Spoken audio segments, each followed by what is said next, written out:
Innal hamdalillah nahmaduhu wa nasta'inuhu wa nastaghfiruh wa na'udzu billahi min shururi anfusina wa min sayyiati a'malina. May yahdihillahu fala mudilla lahu wa may yudlilhu fala hadiya lahu. Asyhadu an la ilaha illallah wahdahu la syarika lahu wa asyhadu anna Muhammadan abduhu wa rasuluh.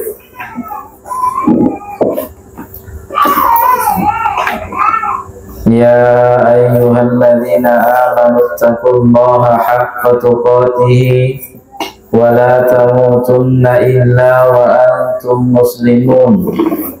Ya ayyuhan nasu taqu rabbakumul ladzi khalaqakum min nafsin wahidah wa khalaqa minha zawjaha wa bassa minhuma rijalan katsiran wa nisaa'a wattaqullaha alladzi tasaaluna bihi wal arham innallaha kana 'alaykum raqiba. Ya ayyuhalladzina amanu taqullaha وقولوا قولا سديدا يصلح لكم أعمالكم ويغفر لكم ذنوبكم ومن يطع الله ورسوله فقد فاز فوزا عظيما. أما بعد فإن أصدق الحديث كتاب الله وخير الحديث حديث محمد صلى الله عليه وسلم وشر الأمور محدثاتها فإن كل محدثة بدعة وكل بدعة ضلالة وكل ضلالة في النار. Alhamdulillah, senantiasa kita panjatkan puji syukur kita kehadirat Allah Subhanahu wa taala, di mana Allah Subhanahu wa taala yang tak pernah henti-hentinya menganugerahkan kepada kita berbagai macam nikmat demi nikmatnya, rahmat dan karunia-Nya, sehingga di malam hari yang indah ini Allah Subhanahu wa taala kembali mempertemukan kita di tempat ini untuk kita sama-sama mempelajari agama Allah Subhanahu wa taala, di mana dengan nikmat tersebut ini merupakan karunia yang sangat besar dari Allah Subhanahu wa taala, karena tidak seluruh hamba-hambanya diberikan nikmat yang seperti ini, yaitu nikmat bermajelis ilmu. Dan nikmat majelis ilmu ini, kata Nabi sallallahu alaihi wasallam, itu adalah raudhatun min riyadil jannah, taman surga. Baik adik-adikku sekalian, di malam hari ini kita akan lanjutkan pelajaran kita, yaitu Sirah Nabawiyah, kisah hidup perjalanan Nabi sallallahu alaihi wasallam yang teramat indah, yang penuh dengan perjuangan, yang teramat baik untuk kita, contoh untuk kita jadikan sebagai pelajaran di dalam kita mengarungi kehidupan di dunia ini. Semoga dengan ini kita bisa menjadi orang yang sangat dekat di sisi Nabi sallallahu alaihi wasallam nanti di surga Allah Subhanahu wa taala. Dan kita sudah menjelaskan pada pertemuan yang telah berlalu, ini bagaimana kisah hijrahnya Nabi sallallahu alaihi wasallam bersama sahabatnya Abu Bakar radhiyallahu taala anhu. Sebuah kisah hijrah yang sangat indah, yang sangat betul-betul penuh dengan perjuangan, susah payah dilakukan oleh Nabi agar beliau bisa selamat sampai di kota Madinah. Dikarenakan orang-orang musyrik ketika itu melakukan sayembara untuk mencari Nabi sallallahu alaihi wasallam dengan hadiah 100 ekor unta bagi siapa yang bisa mendapatkan Nabi hidup atau mati. Kemudian setelah Nabi sallallahu alaihi wasallam sampai di Madinah, Nabi sallallahu alaihi wasallam pun disambut oleh seluruh penduduk Madinah dari kalangan Muhajirin dan Ansor. Mereka seluruhnya keluar menyambut Nabi Sallallahu Alaihi Wasallam dengan gembira ria, dengan melantunkan berbagai macam bait syair yang mengungkapkan betapa bahagianya mereka kedatangan Nabi Muhammad Sallallahu Alaihi Wasallam. Kemudian sekarang yang kita bahas, apa langkah-langkah awal yang dilakukan oleh Nabi setelah Nabi berada di Madinah. Jadi upaya-upaya yang Nabi Sallallahu Alaihi Wasallam lakukan di kota Madinah Al-Munawwarah ini, yakni selain dari Nabi Sallallahu Alaihi Wasallam mendakwahkan Islam, mengajak manusia untuk hanya beribadah kepada Allah Subhanahu Wa Taala semata dan menjauhi tagut, Nabi Sallallahu Alaihi Wasallam juga melakukan langkah awal, yaitu beliau membangun Masjid Nabawi.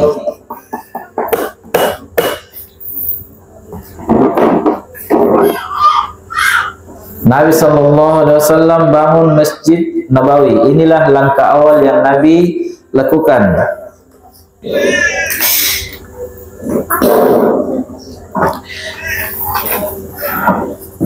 Maka untuk itulah Nabi Sallallahu Alaihi Wasallam pun membeli sepetak tanah dari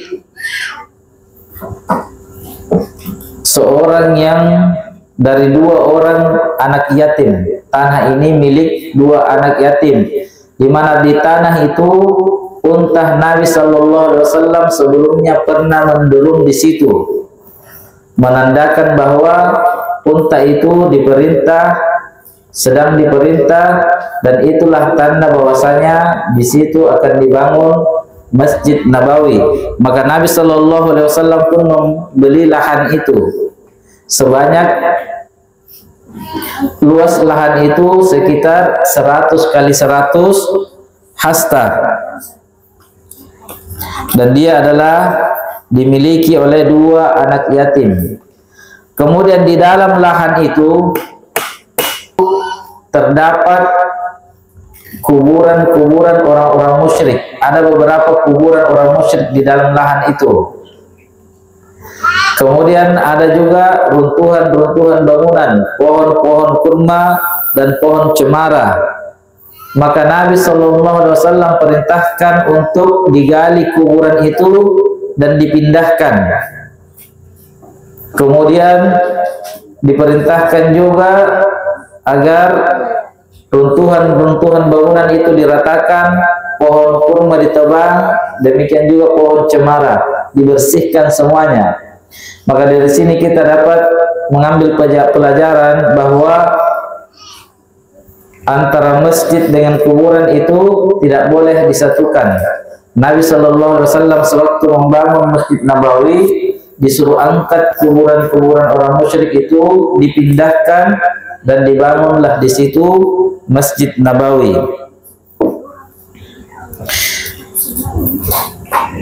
Kemudian pondasi masjid ini, Masjid Nabawi yang awal itu yang dibangun oleh Nabi Sallallahu Alaihi Wasallam, dia digali kedalamannya sekitar kurang lebih 3 hasta untuk pondasinya. Kemudian dinding-dindingnya dibuat dari batu dan bata serta tanah. Kemudian kusing pintunya dibuat dari batu-batu, atapnya dari pelapa kurma dan tiangnya dari batang kurma. Lantainya dilapisi oleh pasir dan kerikil. Inilah masjidnya Nabi terdahulu. Bisa kita bayangkan, bisa kita raba-raba. Atap dari pelapa kurma, tiang dari batang kurma, lantainya batu dan kerikil. Sangat jauh dengan masjid-masjid kaum muslimin di zaman sekarang. Dulu Nabi Sallallahu Alaihi Wasallam kalau sholat kemudian turun hujan, itu sampai naik dahi Nabi Sallallahu Alaihi Wasallam becek. Kenapa? Kadang bocor karena hanya terbuat dari pelapa sempurna, air turun, namun mereka tetap menikmati sholatnya. Kemudian tempat sholatnya itu tidak ada sejadah, bukan tegel, bukan lantai, tetapi langsung ke tanah, batu, kerikil. Namun mereka tetap menikmati sholat di tempat yang demikian itu. Dinding-dindingnya dari bebatuan. Maka perhatikanlah adik-adikku sekalian, betapa malunya kita di zaman sekarang ini yang dimanjakan oleh berbagai macam fasilitas dan kenikmatan tempat-tempat beribadah, namun kita jarang melangkahkan kaki kita untuk ke tempat tersebut melaksanakan ibadah kepada Allah. Terlebih lagi di zaman sekarang, di berbagai macam masjid-masjid terdapat di dalamnya AC, tempat yang menyejukkan. Namun betapa lalai umat di zaman sekarang, walaupun sedemikian sejuknya, masjid masih tetap kebanyakannya kosong, tak pernah penuh. Beda halnya di zaman Nabi SAW, masjid yang sedemikian rupa, yang apa adanya, sholat langsung menghadap ke tanah, sujud langsung ke tanah, namun masjid itu senantiasa ramai di setiap waktu-waktunya. Bahkan belum masuk waktu sholat, masjid itu sudah ramai dari orang-orang yang menunggu waktu-waktu sholat, orang-orang yang menunggu waktu-waktu azan dikumandangkan. Kemudian Nabi SAW sewaktu dibangun Masjid Nabawi ini, beliau pun ikut serta mengangkat batu-batu bersama dengan para sahabat, sambil Nabi SAW melantunkan syair-syair. Lalu kemudian para sahabat pun membalas syair-syair Nabi, sehingga hal ini membuat mereka semakin bersemangat karena melihat Nabi SAW juga langsung turun tangan. Disinilah kita bisa mendapatkan contoh kriteria sang pemimpin yang terbaik, di mana dia bukan hanya sekedar ongkah-ongkah kaki saja melihat sahabat-sahabatnya kerja keras, namun dia juga langsung turun tangan, sehingga hal ini membuat para sahabat semakin bersemangat melihat Nabi SAW juga turun sambil melantunkan syair-syairnya. Kemudian setelah itu Nabi SAW juga membangun di samping Masjid Nabawi ini 2 bilik tempat kamar yang beliau siapkan untuk 2 istri beliau. Yaitu yang satu disiapkan untuk Saudah bintu Zam'ah dan yang satunya untuk Aisyah radhiyallahu taala anha. Karena ketika itu istri Nabi SAW masih 2. Dan Aisyah radhiyallahu taala anhu tinggal bersama Nabi SAW tidak lama setelah Nabi SAW berada di Madinah pada bulan Syawal di tahun ke-1 Hijriah. Adik-adikku sekalian, apa yang kita rasakan setelah kita mendengarkan pemaparan tentang kisah Nabi SAW membangun Masjid Nabawi ini, di mana mereka dengan semangat yang sangat tinggi, kekuatan yang sangat bermodalkan dengan keimanan kepada Allah Subhanahu wa taala semata. Dari situlah, dari Masjid Nabawi ini berawal sejarah Islam. Lihat Nabi SAW dari apa langkah-langkah awal yang beliau lakukan di Madinah. Langkah awal beliau, lihat, beliau membangun masjid bukan untuk membuat rumah yang mewah untuk dirinya, bukan ya, Tapi langkah awal beliau bangun masjid. Untuk apa masjid ini? Dari masjid inilah timbul berbagai macam strategi untuk menyebar luaskan Islam. Dari masjid inilah dakwah Islam mulai tersebar luas. Dari masjid inilah senantiasa dilakukan musyawarah untuk pengembangan dakwah Islam, sehingga Islam bisa tersebar ke berbagai macam negeri-negeri. Kemudian setelah masjid ini selesai, Masjid Nabawi selesai, mulailah kaum muslimin menghadiri solat-solat 5 waktu. Namun di antara mereka ada yang datang terlebih dahulu untuk menunggu waktu solat, dan ada juga yang kadang terlambat karena mereka senantiasa menanti solat berjamaah. Karena waktu itu belum ditetapkan azan, belum ada syariat azan, sehingga banyak di antara mereka yang tidak tahu persis waktu-waktu sholat, sehingga membuat mereka harus lama menanti waktunya. Kadang juga ada yang terlambat. Hingga pada akhirnya Nabi SAW pun mengumpulkan sahabat dan beliau melakukan musyawarah untuk menetapkan apa yang harus dilakukan supaya kita mengetahui tanda waktu sholat itu sudah tiba. Baru dimusyawarahkan di masjid itu. Kemudian muncullah sebuah ide dari berbagai macam ide-ide para sahabat. Di antara mereka ada yang mengatakan, kita naikkan saja api. Ketika sudah masuk waktu zuhur misalnya, kita naikkan api, sehingga semua orang melihat ke masjid di tempat yang tingginya. Orang akan mengetahui kalau sudah melihat api, oh sudah waktu sholat. Waktu sholat sudah masuk. Dan di antara yang mereka ada yang mengatakan, kita tiup terompet seperti ya agama-agama yang lain. Ada juga yang mengatakan kita pukul lonceng. Jadi kalau orang sudah mendengar suara lonceng, berarti itu menandakan waktu sholat sudah masuk. Kalau di sini dulu beduk tung tung tung tung tung tung tung tung tung, Allahu Akbar. Nah, itu tidak boleh.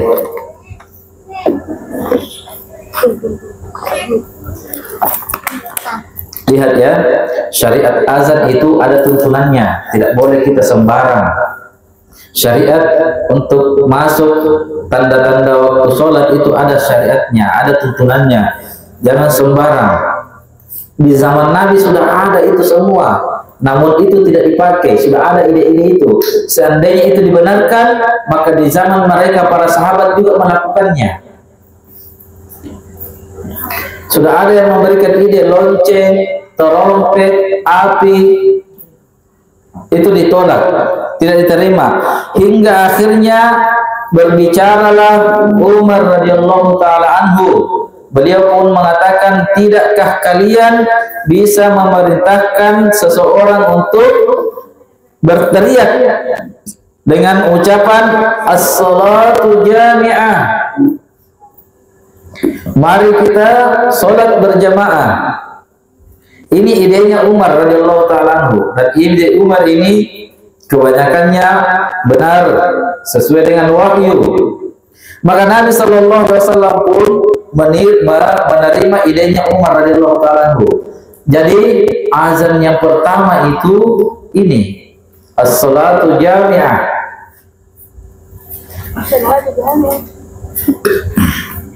Inilah azan yang pertama yang disetujui oleh Nabi sallallahu alaihi wasallam.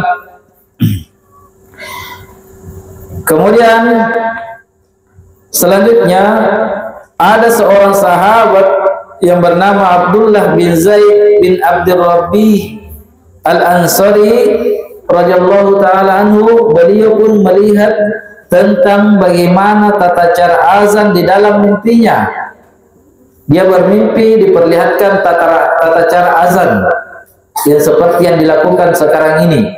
Maka segera dia mendatangi Nabi sallallahu alaihi wasallam, lalu menyampaikan kepada Nabi sallallahu alaihi wasallam bahwa sungguh beliau bermimpi dengan melihat tata cara azan yang seperti ini. Maka Nabi sallallahu alaihi wasallam pun mengatakan, sungguh mimpi tersebut adalah sebuah mimpi yang hak, sebuah mimpi yang benar. Nabi benarkan mimpinya. Hingga akhirnya Nabi sallallahu alaihi wasallam pun perintahkan kepada Abdullah untuk mengajarkan kalimat-kalimat azan itu kepada Bilal radhiyallahu taala anhu. Kenapa? Karena suaranya Bilal lebih besar, lebih lantang, lebih gampang dijangkau oleh orang yang jauh. Karena azan ketika itu belum ada mic, harus suara asli. Dan azan fungsinya bukan orang yang berbisik-bisik, harus berteriak agar orang yang terjauh bisa menjangkaunya, bisa mendengarnya. Karena untuk mengingatkan bahwasanya waktu sholat sudah masuk. Jadi kalau azan, jangan kayak orang berbisik-bisik, walaupun pakai mic, usahakan pakai suara yang lantang. Karena apa? Agar supaya orang yang terjauh pun bisa mendengar suara azan itu, hingga mereka mengetahui bahwa waktu sholat sudah masuk.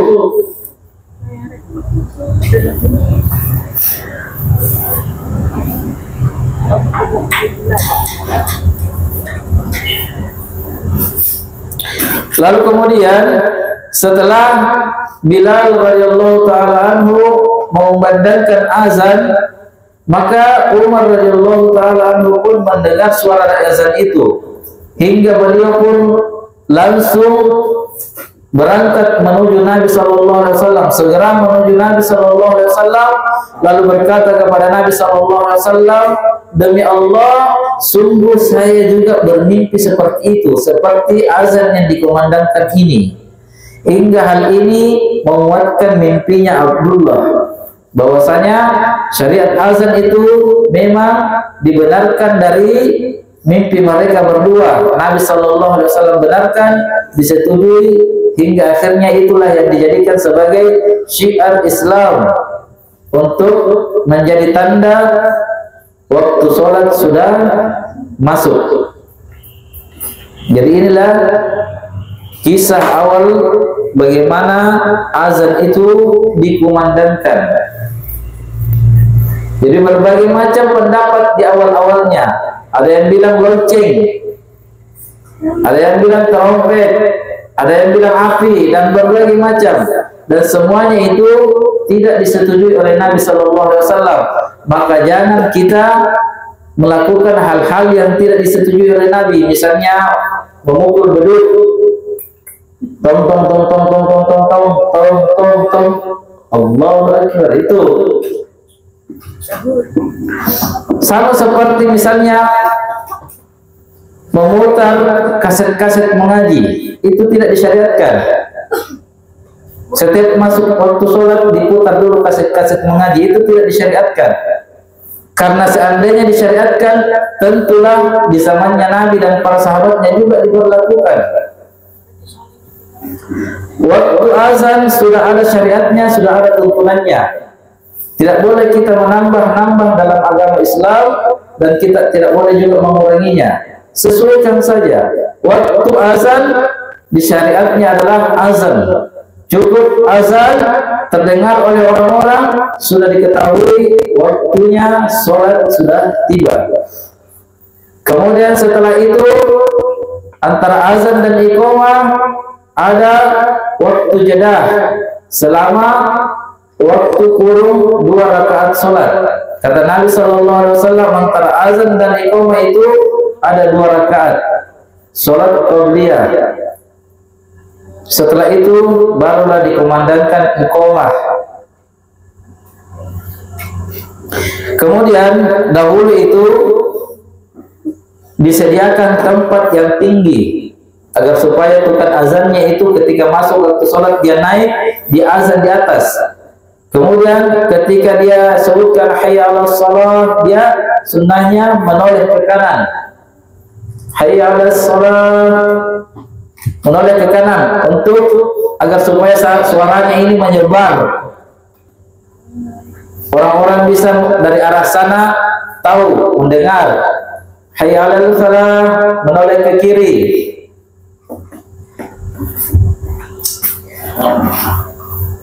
Jadi dia di tempat yang tinggi. Kalau kita sekarang berbisik-bisik juga tetap suara karena pakai pengeras. Tapi kalau mau yang benarnya walaupun pakai pengeras tetap berteriak kalau azan. Iya. Semakin jauh jangkauan suara azan yang kita kumandangkan, semakin banyak pahalanya. Karena semua yang mendengarnya itu akan menjadi saksi. Semua yang mendengar suara azan kita akan menjadi saksi. Binatang-binatang yang jauh, apalagi orang-orang, mereka akan menjadi saksi untuk kita di hari kiamat. Oh, si fulan, anaknya si fulan, di hari Kamis waktu zuhur dia azan, di hari Jumat waktu asar dia azan. Oh, anaknya si fulan tidak pernah meninggalkan waktu, melainkan dia selalu yang azan di masjid itu. Itu semuanya akan jadi saksi. Semua makhluk yang mendengarnya akan jadi saksi. Binatang-binatang pun akan menjadi saksi akan suara azan yang dia lantunkan. Maka jangan anggap remeh amalan azan itu. Belum lagi apabila dengan suara azannya itu orang-orang tergerak untuk sholat, dia akan dapat poin tambahan lagi. Karena dengan sebab dia azan, orang lain sudah menjadi sebab dia ingat, orang lain itu ingat waktu sholat sudah masuk, orang lain itu datang ke masjid, dia mendapatkan sholat berjamaah, maka dia pun mendapatkan pahala dari sholatnya orang-orang itu. Karena dengan sebab dia, orang itu datang berjamaah.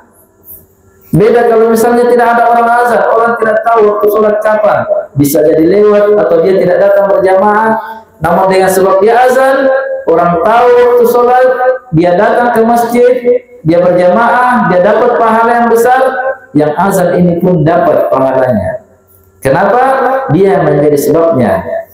Kata Nabi SAW, siapa yang memberikan contoh yang baik, kemudian ada orang yang mengikutinya, maka dia pun akan mendapatkan pahala sebagaimana pahala orang yang mengikutinya tanpa mengurangi pahala mereka. Jadi jangan anggap enteng ya, kalau perlu kita berlomba dan berebutan. Jangan disuruh berlomba dan berebutan, karena pahala ini, pahala itu jangan anggap nilainya sama seperti harta dunia, itu jauh lebih besar.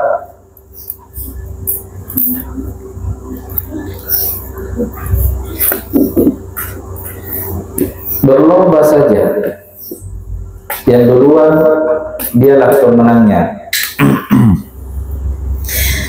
Kemudian apalagi pelajaran yang kita bisa petik dari kisah ini?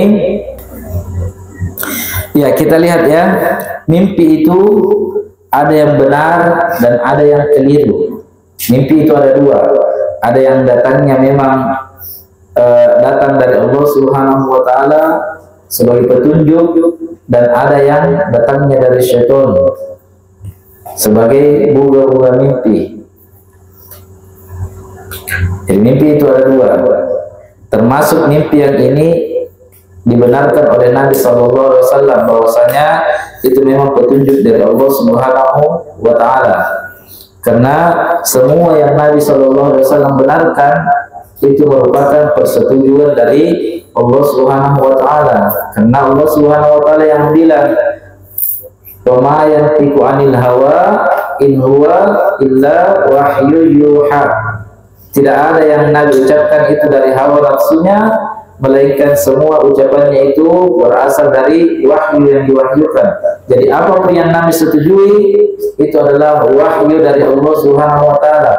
Jadi jangan ada yang mengatakan kenapa azan itu dikatakan sunnah sementara Nabi tidak pernah melakukan azan. Nabi kan tidak pernah azan. Lalu kenapa dia dikatakan sunnah? Maka kita katakan karena Nabi SAW menyetujuinya. Apapun yang Nabi setujui, apapun yang Nabi benarkan, maka itu juga merupakan sunnah. Walaupun Nabi belum pernah melakukannya. Baik adik-adikku sekalian, itu yang bisa kita sampaikan di malam hari ini. Semoga Allah Subhanahu wa taala terus menambah ilmunya untuk kita, dan semoga Allah Subhanahu wa taala senantiasa memberikan kita keistiqomahan untuk berjalan di atas jalan yang Allah ridhoi sampai kita berjumpa dengannya. Dan semoga Allah Subhanahu wa taala kumpulkan kita seluruhnya di dalam surganya bersama Nabi kita tercinta Muhammad sallallahu alaihi wasallam. Subhanakallahumma wa bihamdik, asyhadu an la ilaha illa anta, astaghfiruka wa atubu ilaik. Wassalamualaikum warahmatullahi wabarakatuh.